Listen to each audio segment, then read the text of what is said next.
Hello and welcome. So today's video is going to be sort of a true crime one with a twist. So this is the story of half Hangit Maggie. Margaret Maggie Dickson was born in around 1702. She lived in Musselburgh, Scotland and was married to a fisherman.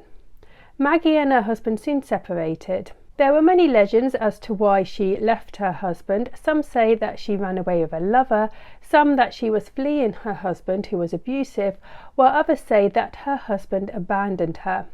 Whatever the reason why Maggie and her husband split, she needed money to live, so she moved to the Borders and took a job at the local inn working as a domestic. Maggie was soon in a relationship with the innkeeper's son and she fell pregnant. Maggie kept her pregnancy a secret.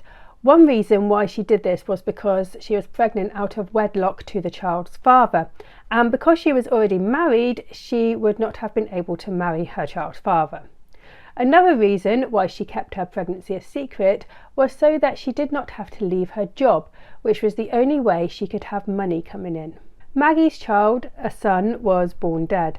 Not knowing what to do, Maggie decided to place her child in the nearby River Tweed, but her child was discovered later that day after having been washed up further down the river.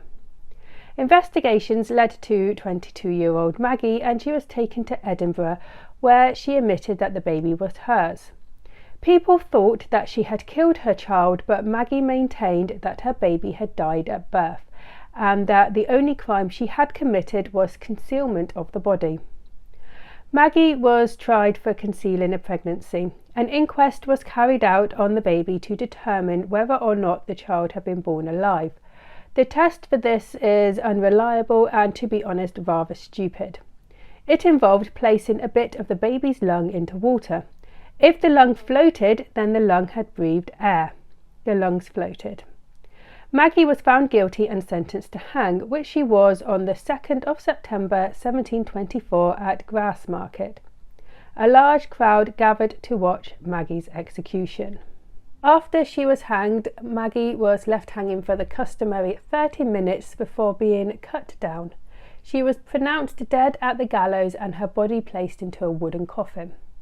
Maggie's family wanted her to be buried in Musselburgh, 6 miles away, while medical students wanted her body for their studies. Maggie's family won and her coffin was placed onto a cart to be taken to be buried. On the way to Musselburgh, the driver of the cart stopped at the Sheep's Head pub for his lunch when he heard a noise coming from Maggie's coffin. Lifting the lid on the coffin, they found that Maggie was somehow very much alive. People were absolutely amazed by Maggie's resurrection. The Lord deemed this an act of God and pardoned her of her crimes. So Maggie made a full recovery from her ordeal and she went on to live for another 40 years. So her and her husband apparently got back together, but even if she didn't get back together with her husband, she got together with someone because she went on to have several more children. In her area, she became somewhat of a local celebrity, with people nicknaming her half Hangit Maggie. Now, of course, some people saw her resurrection as an act of God, or a way of saying that she was actually innocent of the crime she was found guilty for. But there were others that said that the reason Maggie survived her hanging was because she had manipulated and seduced the hangman to create a looser noose, so that when it came time for her to be hanged, she had enough room to be able to slip some fingers in between the rope and her neck so that she didn't die. But how did Maggie actually come back to life? People aren't really too sure about this, though it is actually thought that all the jostling of the cart over the uneven road basically shook her back to life. Now, there is a pub named after her in Edinburgh. It's called the Margaret Dickson pub